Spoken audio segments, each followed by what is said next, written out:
What's up, everybody? Brett here, happy today to be bringing you some more Battle Brothers news. So, I mean, we thought for a while, thanks to the coronavirus, that we wouldn't be getting all this news, that deadlines would be pushed further and further back, and here we are getting news weekly.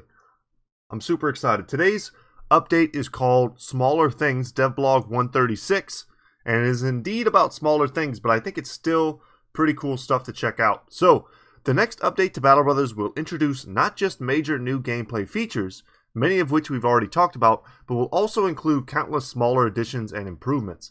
This week, we're taking a look at some of those. Let's start. So we've got new banners, as you would expect. The new banners have always impressed me.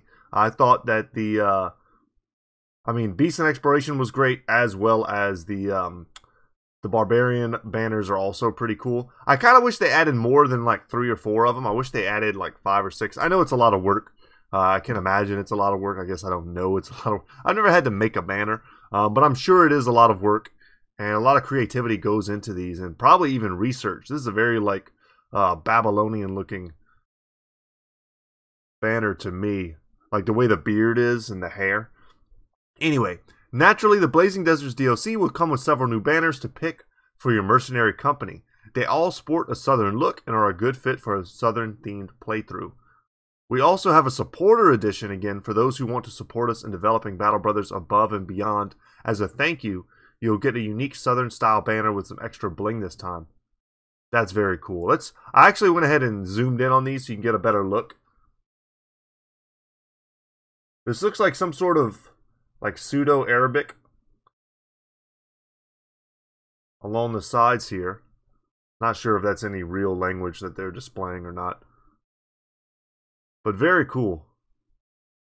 I'm not sure which one to pick. We're definitely doing a southern playthrough whenever we start.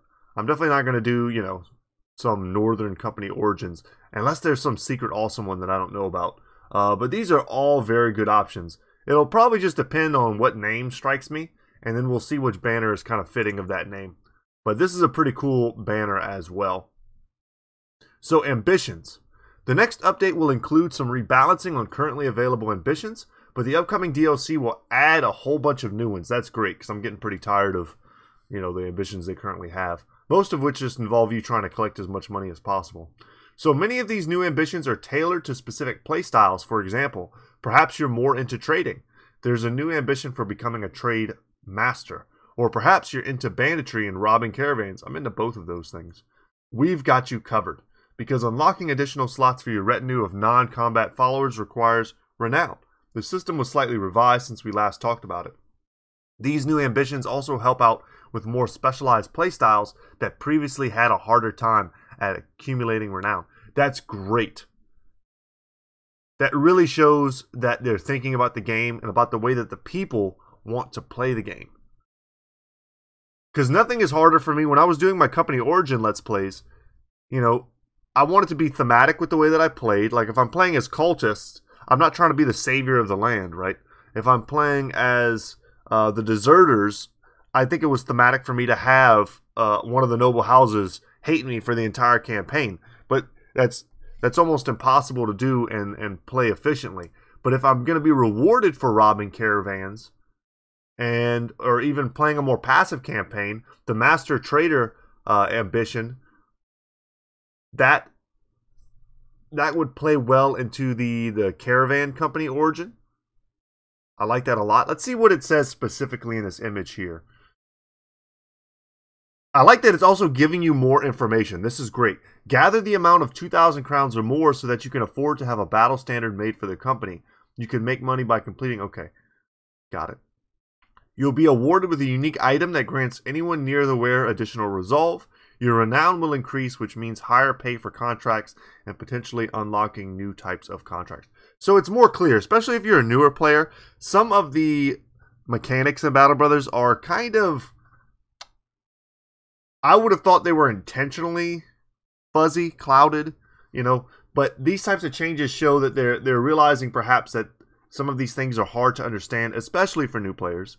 And just a bit of the description when you hover over things can make all the difference sometimes. So I'm happy to see that. Let me make sure there's not something here that Yeah, okay. This, I think, is new, the way they say it here. Give the company better prices, more volunteers, and more steady work. So maybe just some simple rewording can make things so much more streamlined. When picking ambitions, it's obviously helpful to know beforehand what exactly is asked of you and what your reward is going to be in order to make an informed choice of your company's next steps. Exactly.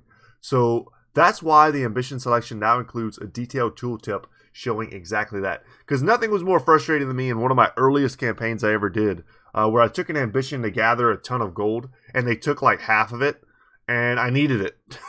So I was like, well, screw me, I guess. It was just kind of an unfortunate, moment where I didn't realize they were just going to take a big chunk, and it was early in the game, and it sunk pretty much my entire campaign. I just didn't have enough money to sustain what I was doing. So, more reactivity. In an effort to bring more reactivity to the world of Battle Brothers, we've added a few more ways to interact with parties on the world map. For example, if you happen upon a caravan that is being attacked and you rescue them, they'll now properly thank you and often provide you with some kind of reward. That's cool, because I always want to intervene, but there's no point. It's just slowing me down. So as they then tell the story of how you save them to others, your relations to settlements will also improve this way. So I'm just guessing whatever settlement they're coming from, perhaps are even going to, is a settlement that's going to get an increased relation with you. So that makes sense.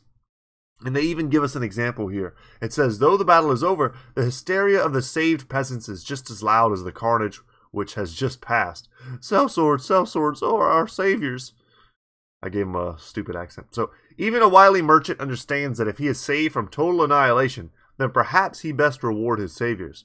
He assures you that everyone back in Half Danstead will hear of your good deed, but he also says thanks with material goods, even better, providing the Battle Brothers with an assortment of rewards straight off the wagon. So 2 silks, which are definitely new trade goods, but very cool.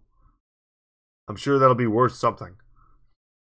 So yeah, that's worth it. You get the material goods for killing the raiders, you save the traders, you get stuff for that too. Very cool. And you just get more interaction, which is what Battle Brothers really needs. Just more interaction. There's more things that happen for every little thing you do in the world, and that's just going to make the game more rich. So farmers traveling between settlements to sell their produce on local markets may now also offer it to you, so you can catch them out and buy stuff. You don't have to travel perhaps all the way to a city to get goods.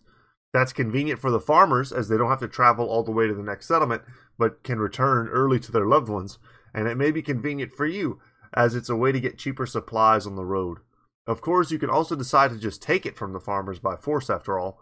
What are they going to do about it against a company of armed men? Very cool. Another way to kind of supply yourself if you're playing a more negative style campaign where you're just sort of attacking and raiding and pillaging. So trade, lastly. The Blazing Deserts DLC will introduce several new trade goods produced only under the blistering heat of the southern sun, such as silk, incense, and spices. But while previously the prices of trade goods were affected only by the size of a settlement and whether it produced a trade good itself, it's now also a matter of how far away a trade good is produced. So southern trade goods, such as spices, will earn you a higher profit up north, where such goods are not commonly available. Conversely, northern trade goods, such as thick furs, will earn you higher profit down in the south, where even a bear pelt is a valuable curiosity.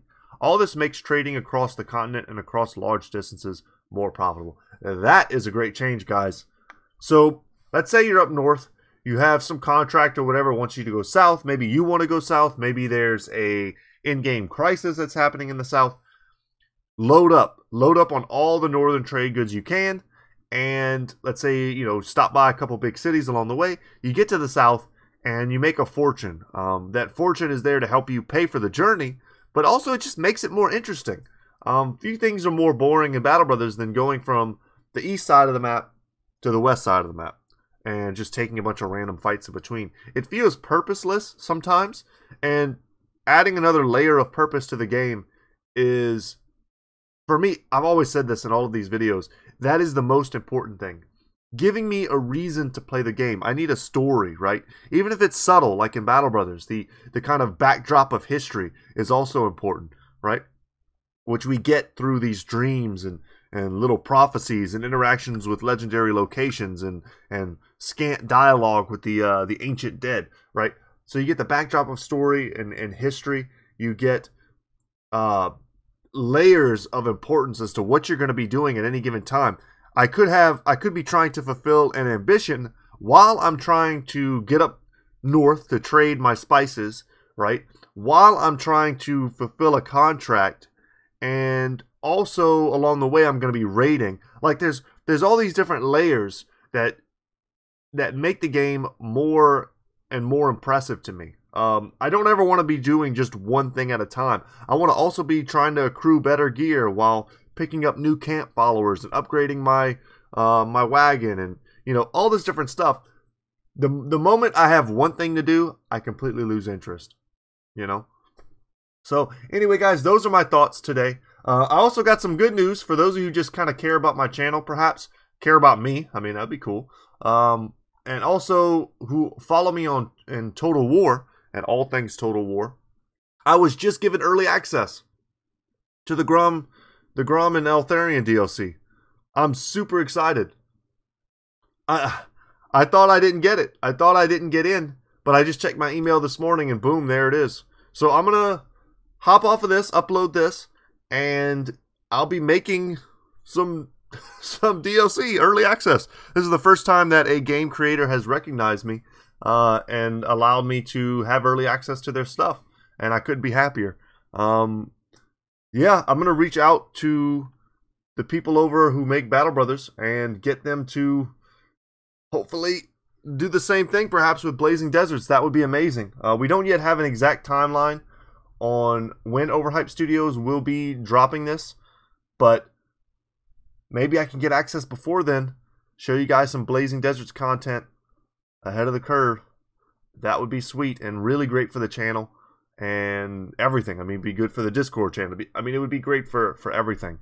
Might even help me get to that elusive 1,000 subscriber goal that I've been trying to get to for so long now. And for those of you who don't know, 1,000 subscribers basically just means that YouTube then recognizes you as a quote-unquote like real YouTuber. They start giving you a small percentage of the ad revenue, all that stuff. It makes, I put out 2 videos a day, oftentimes at least 2 hours worth of videos a day, not to mention the time it takes to moderately edit. I don't do a ton of editing. To moderately edit the videos and then to go through the process of creating thumbnails and uploading them and all that stuff can be tedious. It's not my favorite thing, but it would be nice. It's nice to get some reward from the game companies that I promote, but also it would be great to have YouTube respect the fact that I've been doing this for a long time. Whether or not my channel is very big, to me would be huge. And just personally, a great goal. My goal was never to make a bunch of money on YouTube, but it's always nice when you have a hobby that turns into something real, something more substantial. So that's all I'm chasing. That's the feeling that I'm chasing, and hope you guys can appreciate that. Well, that's it for me, guys. I've kind of rambled enough, but thank you so much for listening. And I'm Brett. My channel is Goodtalk Gaming. Stay hyped for this DLC, guys. It's going to be great. And as always, I will see you in the next one. Take care, y'all.